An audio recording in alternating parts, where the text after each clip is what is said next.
Good evening, everybody. Welcome to the channel. Welcome to Banter in the Box, episode 15, game week 10 review. 10 weeks of the season already behind us.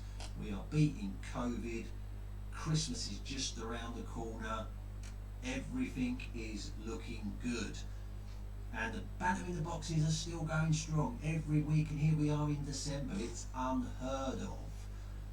Busy show this evening. We've got the normal league table highlights all going on at the bottom of the table. Not a lot happening at the top of the table. I've got a segment about Banter Watch. All been a bit quiet on the banter front this season, well, for the last few weeks, but some banter emerged from reliable sources this week. I'll be sharing that. And we've got another Save Mark campaign, the third Save Mark campaign in the series. And I'll be giving you, as always, a manager of the season update. 4 managers delved into the transfer market this week. There's loads of transfers every week. It's great to see as people are scrambling for a share of that prize pot. There would have been 5 transfers, but John Tustin of Dustin Dynamos made a transfer today, one day earlier, John, and it would have come into effect this weekend. Unfortunately, it's not going to come into effect until next weekend. But 4 managers did make transfers before the Thursday 9 PM deadline to improve their hopes this week. And of course, this weekend would have been the last round of group matches in the Family Fantasy Football League Cup, because it's the first full Premier League fixture weekend of December, or at least it was going to be until COVID scuppered it. Villa Newcastle was called off due to an outbreak of COVID at Newcastle United, and that meant this weekend is not a full Premier League fixture weekend. So as per the rules, the last round of group matches in the FFFL Cup will take place next weekend. But here is the bottom of the league table at the end of game week 10. Nickers and Elka stay bottom. They weren't the lowest scorers this week though. No happy endings were this week's lowest scorers. And Di Maloney in a debut season, that's the lowest position Di has ever occupied in her debut season, 27th. I think I predicted Di to finish bottom from memory, and yeah, she's definitely struggling. 26th place. Aforementioned John Tustin, Dustbin Dynamos, dropped another place. That transfer can't come soon enough for John. 26th is the lowest position John has been in the Family Fantasy Football League since he was bottom on the 27th of October 2016. Over 4 years since John has been that low in the table. Things looking up for Never the Boys. Jack Hoxby climbed 2 places. He was the only manager to score a personal highest weekly total this week, and it lifted him just out of the current relegation zone. I say current relegation zone because only 3 managers, we're only in December, and already 3 managers have been nominated to join next season. So it does mean the bottom 3 will be relegated. So at the moment, 25th will mean Jack is safe, but if we get another nomination, then the bottom 4, no more than 4, but the bottom 4 will be relegated. But at the moment, things looking good for Jack. In 24th, another debut manager who's struggling, AFC Razors, AFC Razors, Ray Poulter, dropped another place. That's a season low for Ray. Obviously it's his debut season, so it's the lowest position he's ever occupied. But things looking good for Pez United, climbed a place to 23rd. That's the season high for Ryan. Well done, mate. And also in 20th, Clockhouse Rangers climbed another place. Great Uncle George Moody up to a season high. Well done, George. And in 15th place, Legends 23, Nikki Saunders climbed 2 places. I apologise, Nikki. I realise I spelt your name wrong on the email I sent earlier, but it's spelt right there where it matters on the league table. Nikki climbed 2 places and was the weekly winner this week. That's the first time this season that someone in the bottom half of the table has secured a weekly win. It can be done, guys. Well done, Nikki.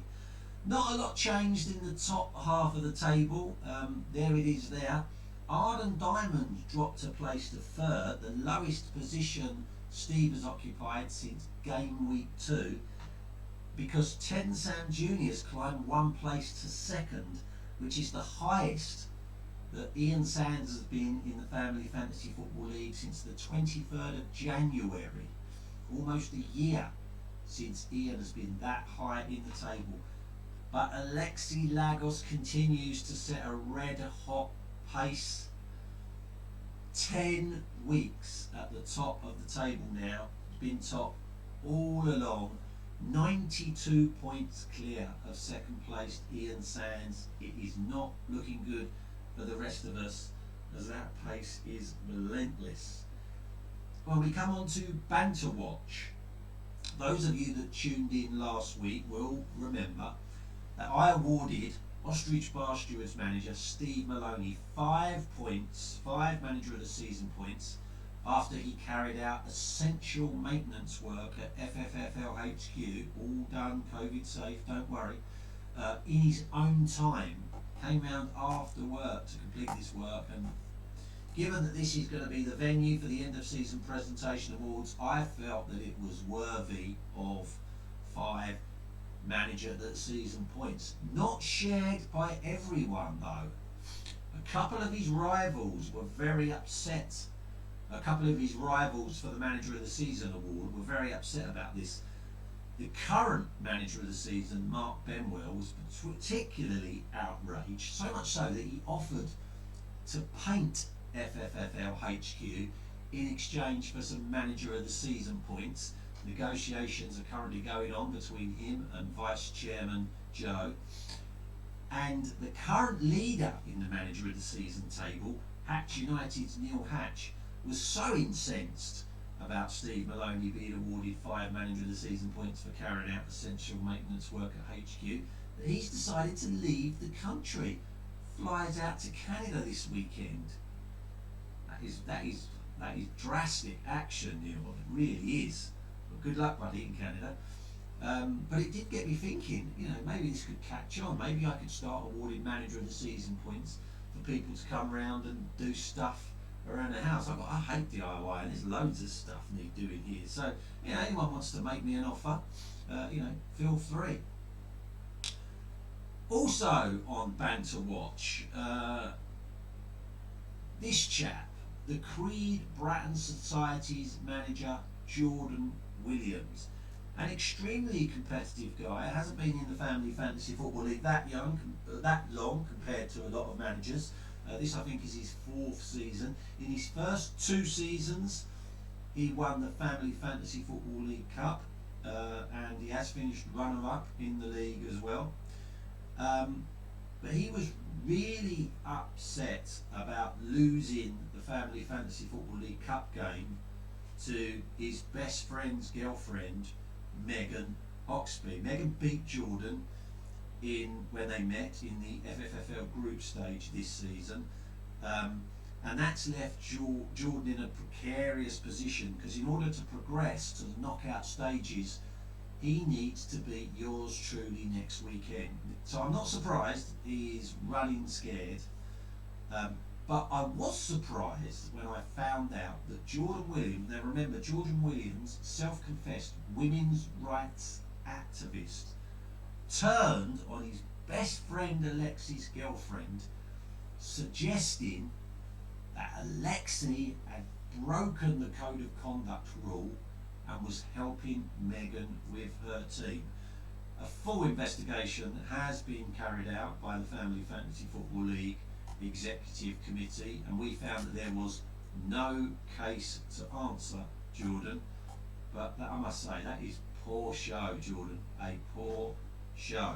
But I understand he is running scared, because he's about to get eliminated at the group stage of the Family Fantasy Football League Cup, which has never happened to Jordan before, so it will be a bit of pill to swallow.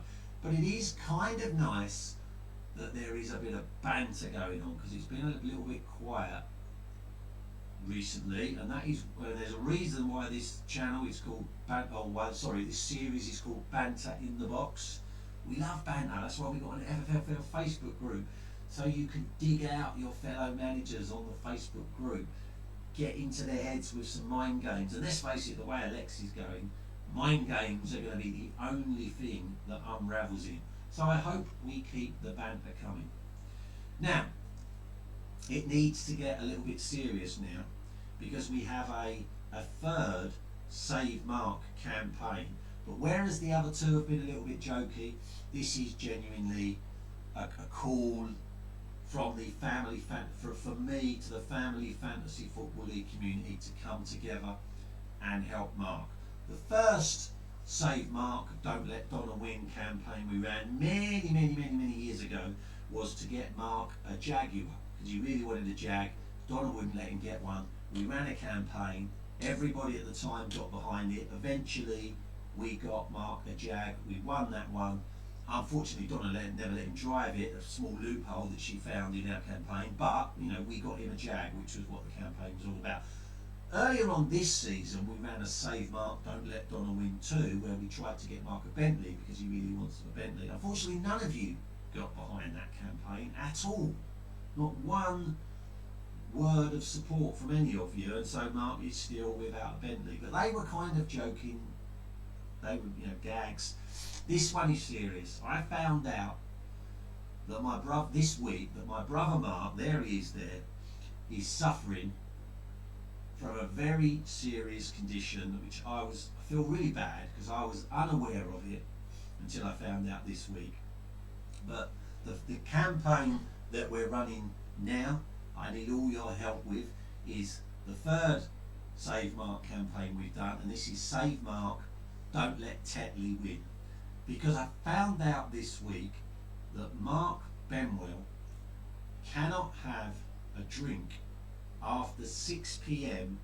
in the evening, because if he does, not only is he up all night peeing, and Mark's a man of a certain age, but he's only 55, 56, he's not an old man, but not only is he up all night peeing, but he will need to pee all day at work throughout the next morning, because Mark does 6 a.m. shifts, early shifts.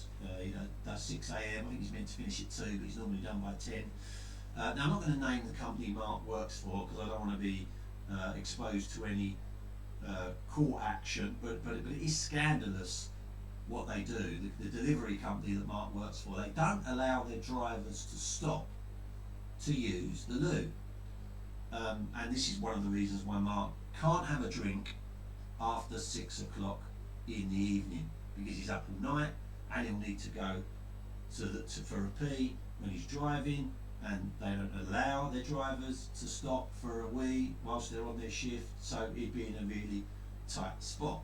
Ryan spends, PES United manager Ryan spends a lot of time in his van all day for the company he works for.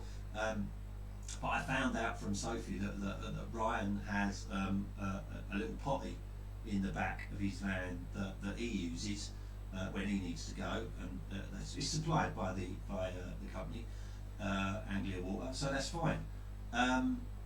But yeah, for Mark it's not allowed. So this is the campaign, Save Mark, Don't Let Tetley Win. I've done some research, and we've got two options here, depending on how generous you all are. Send your money in to FFFLHQ if you want to save Mark. There's realising these tough COVID times, money's tight. As little as possible. Every little bit will help. But if we can raise £8, we'll be able to get Mark a pair of incontinence pants. I found those on eBay. I mean, there were others, but they were probably the most stylish that I found. They look good, actually. I can see Mark in those. They look really good. They're only £8. We only need £8, and we can get Mark a pair of incontinence pants. But if we don't raise as much as £8, there is a cheaper option. We could get some adult diapers as well. They do those in Tesco's. They're only £4 a pack. If we get £4, we'll go with the adult diaper option. I got Mark to try on a pair earlier. They were a test pair. And yeah, there he is there wearing them. But anyway, get behind the campaign, save Mark, don't let Tetley win. Now, last week's Who the Fuck Is That question, that was the picture. We had a number of guesses this week, and I've just realised I'm not at all prepared for who the guesses were from. Bear with me a second. Mark Benwell suggested that was a picture of Ostrich Bar Stewards manager Steve Maloney. That's an incorrect answer, Mark. Hatch United manager Neil Hatch suggested that was a picture of the Appleys United manager James Appley. That is an incorrect guess, Neil. Apologies. Did I have any more guesses this week? Just looking at all the various places someone could have had a guess. Yep, it looks like Megan had a guess. She did. Megan Hoxley, Chamberlain manager Megan Hoxley, suggested that was a picture of Pez United manager Ryan Perrin. So Mark thought it was Steve Maloney, Neil thought it was James Appley, Megan thought it was Ryan Perrin. I can reveal that all of those answers were incorrect. So there is no change in the manager of the season table. It is still Neil Hatch sitting pretty at the top of the table.